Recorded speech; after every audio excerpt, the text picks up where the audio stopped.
You're listening to the Paranormal Peeps on the Darkcast Network. Come to the dark side of indie podcasts with the Darkcast Network. We have cookies. Between the realm of the dead and the journeys of the living, join Josh, Jamie, and Elisa as they delve into the vast world of the paranormal and breathe life back into the history of the departed. Hey, everybody. Welcome back to the Paranormal Peeps podcast. I'm Josh. I'm Jamie. And Elisa. Well, she's currently on a camping expedition where they're searching for Bigfoot. See, I thought she found Bigfoot and was giving Bigfoot a mani-pedi. Not yet, no. That's why she's looking. She's got all of her supplies with her to do his nails. Or its nails. Could you imagine how nasty those nails would be? I mean, I think they'd probably be cleaner than some people. That's true and gross. And scary. And scary all in the same stroke. Yep. Oh, boy. So, our topic today is going to be on probably a place that most people have heard of before, but not for what we're going to talk about. Do tell. So, we're going to talk about Normandy, France. Okay. Which most people know as the site of the D-Day invasion. Yeah. But we are not going to talk D-Day today. What are we going to talk? A haunted chateau. Okay. Sounds great. I can't wait. I'm going to apologize right now. I am not very good at speaking French. So I am going to butcher these names. So the hauntings at the Chateau des Noyers started just a few decades after it was built in 1835. And it was built from stones that were from an earlier medieval castle. So they just reclaimed and repurposed old castle stones. Oh, cool. I'd like to have a house built out of old castle stones. Right? Do you think we could buy a castle in Europe and then deconstruct it and then build it something else? I mean, yeah, if you're like a millionaire or a billionaire, sure. Well, there are some castles that are like for sale for like $1,000.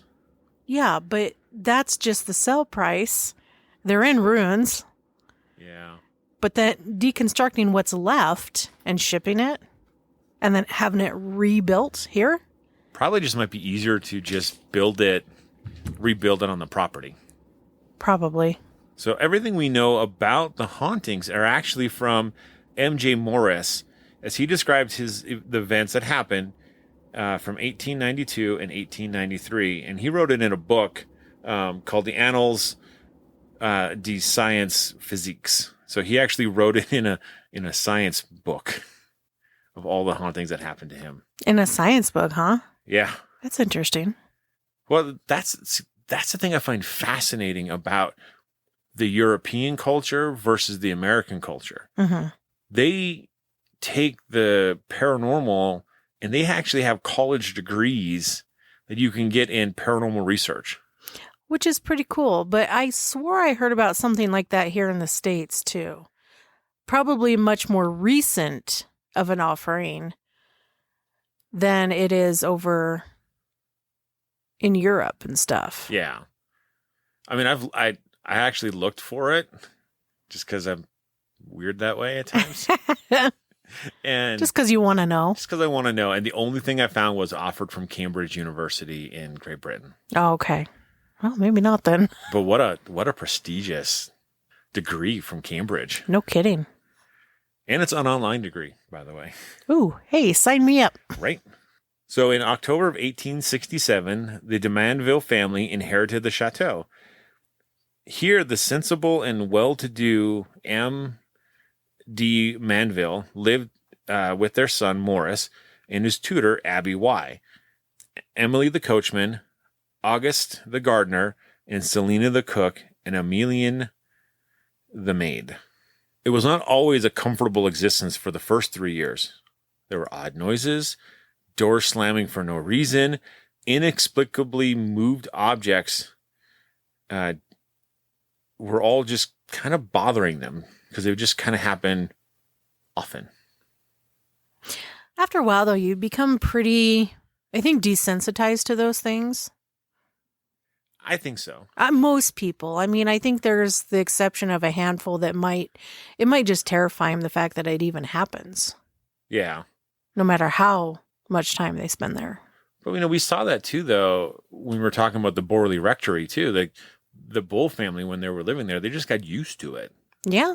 You get desensitized. You just become used to it. It just is a part of your home life. Right. The crazy thing is it all stopped in 1870 for no reason. Just full stop. That's weird. It is weird. But it started again in October of 1875. So it stopped for 5 years about? They got a 5-year gap, and then it just came back. So the unexpected noises were back, and for no discernible reason, they began to escalate.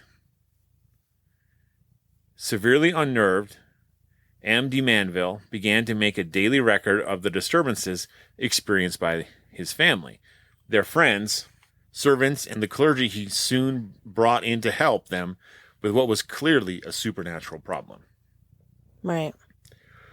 What started as the odd bang in a far-off room, a misheard shout in the distance, moved closer, became louder and more frequent. Then, whatever it was, it became vindictive. So it went from peaceful and calm to angry. So basically it went from like moving things here and there. Some noises. Some bumps and noises. Very minor. Yeah. And then it disappears. For 5 years. For about 5 years. And then it comes back and it basically ups its game. Yeah. So this makes me think it's something entirely different than what was maybe there before, or something new has come in. See, that's what I thought too, is that at first it was something simple and maybe something attached to the land type of deal. And then whatever else came in was definitely a new spirit. Interesting. So during the evening of the 13th of October, the tutor asked to speak with M. de Manville. Pale and shaking, he explained he had seen a chair in his room move on its own accord. Unimpressed, M. de Manville had a look at the tutor's room, stuck the chair in the position with some gum paper, and told him to let him know if anything further occurred. Later that night, M. de Manville was awoken by a bell the tutor kept by his bed. Hurrying to the man's room, he discovered the young tutor terrified in his bed, the covers pulled up around him. The chair was in a completely different part of the room, and candlesticks and ornaments had been knocked over. The young tutor whispered that he had been woken by sharp rapping on the walls. As he spoke, loud thumps echoed around the chateau from every corner. Quickly arming his servants, M. de Manville searched every room. They found nothing, and slowly the sounds seemed to move further away. From that night, it was as though something unspeakable had been awoken that would not sleep. Night after night, the household was terrorized and exhausted by the sound of a fist banging on the doors and knocking on the windows. A huge object could be heard, but not seen, rolling down the stairs. Weird. I know. That would be a bit alarming. Yeah, it'd be a lot of alarming. Especially when you're watching the stairs and you hear it, but you don't see it. Yeah, something banging loud down the stairs. I wonder if they felt it too. Oh. Because, I mean, okay, hearing it's one thing, but do you hear it and did you feel it as it thumped down the stairs? That would be even more terrifying. Well, it would, but I'm just curious. Does it say? It didn't say. Doesn't say. So they implored the parish priest to visit and stay for a night. His sleep was broken in the early hours by heavy footsteps of what must have been a giant of a man, stomping down the staircase. The priest told the family he believed strongly that something supernatural was the cause and left quickly after breakfast. I don't even think I would have stayed that long. Right. No, I'm kidding. I probably would have stayed for another week. You've been listening there. Do it again. Do it again. Can you do it again? Can you do it louder? Show yourself. For Halloween, The wails, shouts, and thumping noises were truly terrifying, keeping the household awake and petrified until 3 in the morning. Its activity seemed to start with loud knocking in what was known as the green room.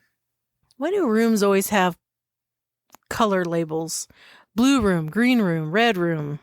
Because that's usually the color of the carpet. The carpet or the walls. Yeah. I'm just saying, it's just, I don't know. Well, I mean, so a chateau is a mansion. And so they got like 30 rooms. So, I mean, you can't just call it the living room or the dining room because... Okay, that's fair. But in modern days, say like you have a big house. Well, a standard house could be like 5 or 6 rooms these days. Yeah. Depending where you live. What if they all have white walls and tan carpet? Then it's brown room 1, brown room 2, brown room 3. Stay out of brown room number 2. Pile on the floor. I mean, wait. It's a real mess. It was during a terrible November storm that the screaming started. For a fraction of a second, the noise could have been high winds through the trees that surrounded the chateau, but then they became louder and louder until outside the voice of a distressed woman was heard, desperately calling for help. The next day, the voice was inside the chateau. Plaintive calls for help, horrible shrieks, and sorrowful whimpering chilled listeners, but no woman could be found. The following night, they were awoken by wretched sobbing in the locked green room. They did not investigate as the cries of a woman suffering terribly became louder and more shrill. Oh, that's sad. It is sad. That's well, I mean, it's unnerving, of course, but, because there's no physical woman that they can find or see. And the room was locked. And the room's locked. And the fact that it moved from outside and then inside is unnerving too. But at the same time, I mean, it gives me the sense of like, I want to help, but I don't know. That's a tough spot. Yeah. It really is. But it's sad. It makes you think, is this an intelligent? I'm thinking it's got to be intelligent if it moved from the outside to the inside. Yeah, I would think so. I don't think that would necessarily be residual, do you? I mean, could it be? Potentially, if there was something like somebody was kidnapped and brought from outside to the inside and locked in that room. So then that could be the residual path. And that's the movement. pattern that it takes. Right. Huh. Well, I suppose it could, but for me, I don't know. Yeah, it doesn't seem that way, though. It does not seem residual to me. No. Even just listening to it. Especially after this next part. Okay, let's go. So the tutor was frequently the subject of quiet horrors.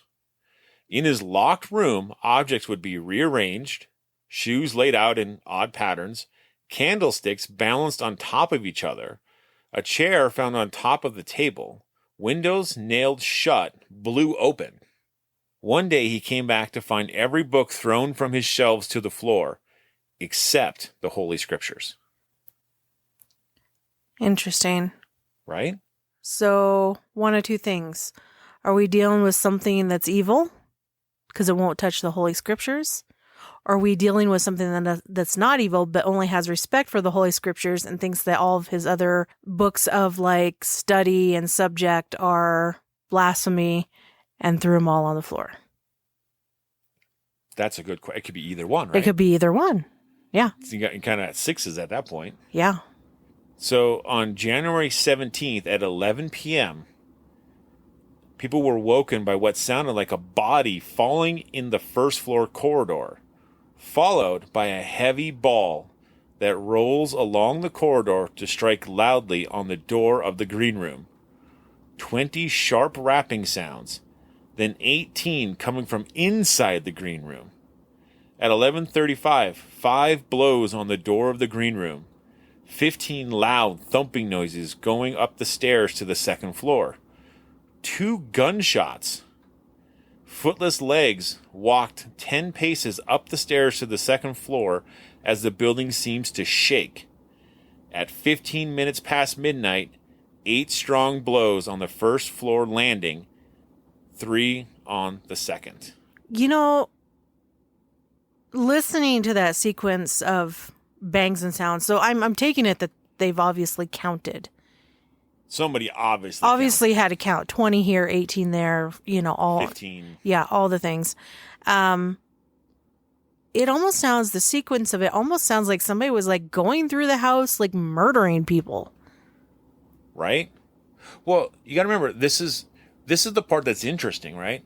The bricks that were used for the chateau were from an old castle. Yeah. So are we getting a residual event that happened, like the storming of a castle or something along those lines, that is just played out? Yeah, but surely this home, this place that was built with these bricks from this old castle, I mean, the layout's not the same. No, but it's the energy stored in the stone. Of course, but would it follow the path of the current house, or would it follow the path of the castle that the bricks had come from originally? Good question. I don't know.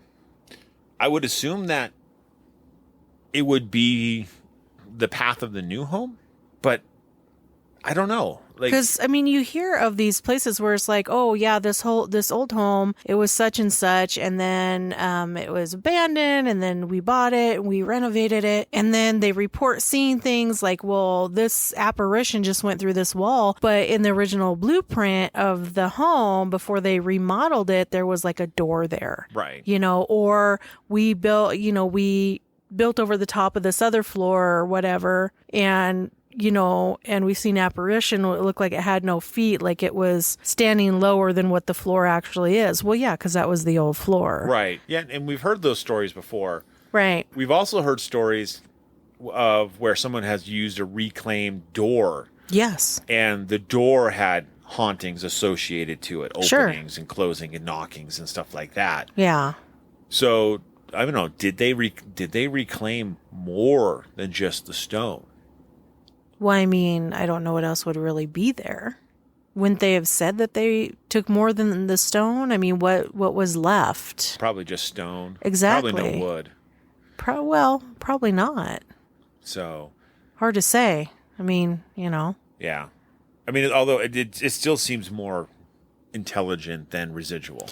Well, like some of it might be residual, but I mean, you could have both, right? You could have some residual things that just play out, and those are the things that are like on this repeat. So they'll occur, in like this pattern, and some happen every night at a certain time. Those are, or every week at a certain time on a certain day or whatever. Those are the ones that I would kind of chalk up to more residual. Yeah. But some of the other ones sound like they definitely have intelligence behind them. Yeah. Especially the one that's going into the tutors. And moving stuff. And stacking candles and throwing all the books off except for the Holy Scriptures. Yeah, that's definitely not a residual type haunting. No, definitely not. So they said many nights something seemed to tour the castle, knocking a few times on every door, always more on the door of the tutor, as if asking for admittance before thumping sounds were heard in the green room. Just one person was hurt by the poltergeist. Madame de Manville was unlocking a door when the key was ripped from and used to strike the back of her hand, leaving a huge bruise. Okay, so one person had it physically, so that's definitely intelligent. Yeah, the lady of the house. The lady of the house had it. Pull the key out of her hand and smack her on the back of the hand with it. And leaves a bruise. Yeah. Yeah, because keys back then were quite large.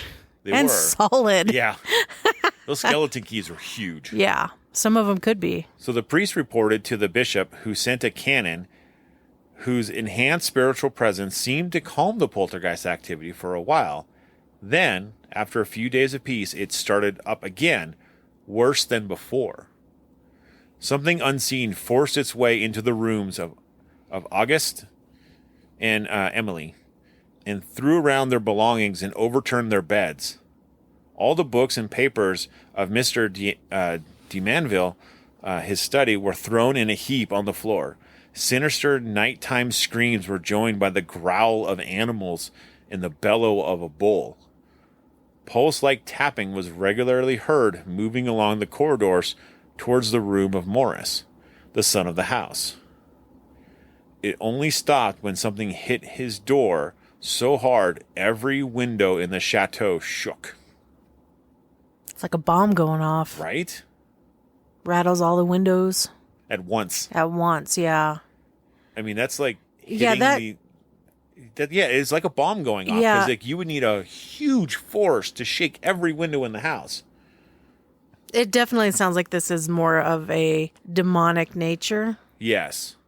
For sure. I mean, if you got growling and The bellowing yeah. of a bull. Yeah, that doesn't... Yeah. No bueno. The priest agreed to conduct the rites of exorcism. He also arranged for a novena of masses to be said at Lourdes at the same time. Late afternoon on January 26, 1876, the parish priest arrived at the chateau. His arrival was heralded by a terrible, unearthly scream and the sound of stampeding animals. A noise like heavy furniture being roughly moved was followed by the door to Maurice's room shaking as if something vile demanded to get in. As the exorcism reached its peak at 11:15 p.m., they heard the agonized roar of an animal slowly killed. Furious thumps and knocking sounds were heard from the green room as a man's voice seemed to be shouting up on the first floor landing, and then nothing. Did they say that they could understand what the man was shouting? Just shouting. Just shouting. Exhausted, the priest slumped in a chair as the family and their servants cautiously explored the house. Apart from an unknown earthenware plate found broken on the floor by Madame de Manville, by her room, they found nothing strange. So it's like a battle was happening. It's kind of what an exorcism is. Yeah, it's like a battle, right? Yeah, it's a fight. That's definitely what that sounds like. So for a few days, all was quiet until one evening, as Madame de Manville sat writing at her desk, from nowhere, handfuls of holy medals and crosses fell onto her papers. Weird. Right? This was followed by some months of quiet. Then, sometime in August, to everyone's distress, but distinct tapping sounds began to sound in odd corners of the chateau. So it was like it's almost like starting again. Yep. Starting on the lower side. Yeah. With the tapping. And then the knocking. Yeah. In September, the drawing room furniture was rearranged in a horseshoe shape. Soon afterwards, when Mr. de Manville was away on business, Madame de Manville saw with growing dread the bolt on her bedroom door move back of its own accord. Yeah, that'd be a little frightening. Right? That's straight horror movie right there. Yep. Well, actually, a lot of this is. Yeah. But this time, the haunting was different.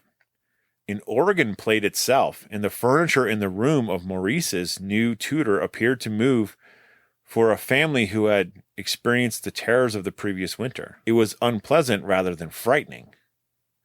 After a few weeks, the phenomenon just seemed to drift away until, at last, the house was mostly peaceful. But there's always a but. The family de Manville did move out. Oh, well, I'm surprised it took them that long.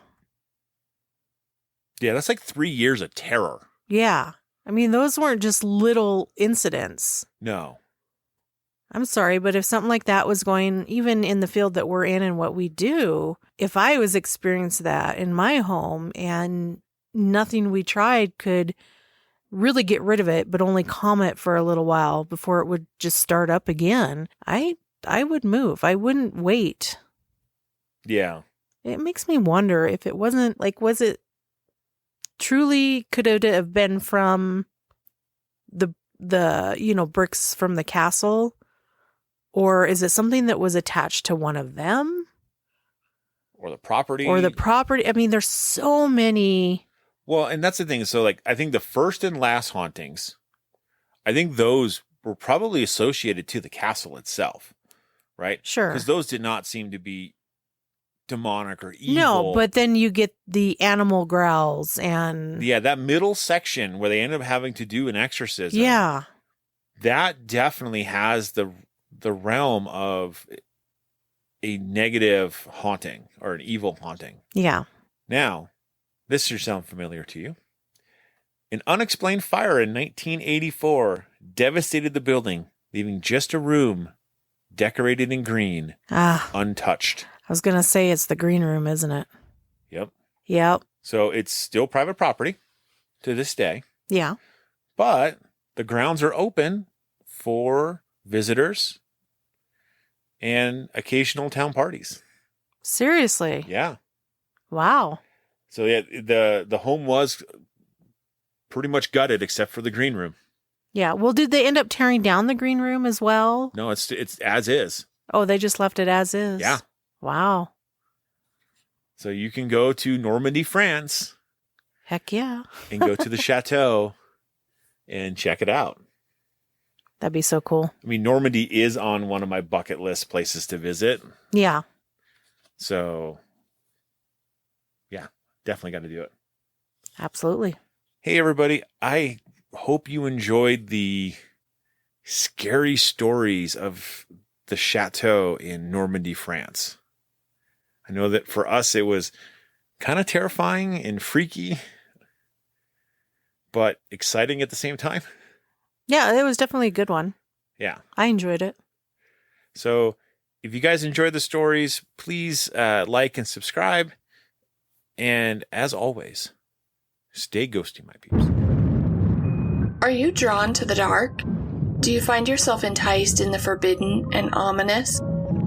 Join me, Steph, as I explore all things menacing and malevolent in my podcast, Sinister Story Hour. I discuss true stories of cults and crimes with the occasional urban legend. I also dedicate episodes to missing persons in the United States. And you could be the missing link to provide information and clues that will help to bring them home. Join me every week for a new story. Come on in, sit down, and get ready, because it's story time.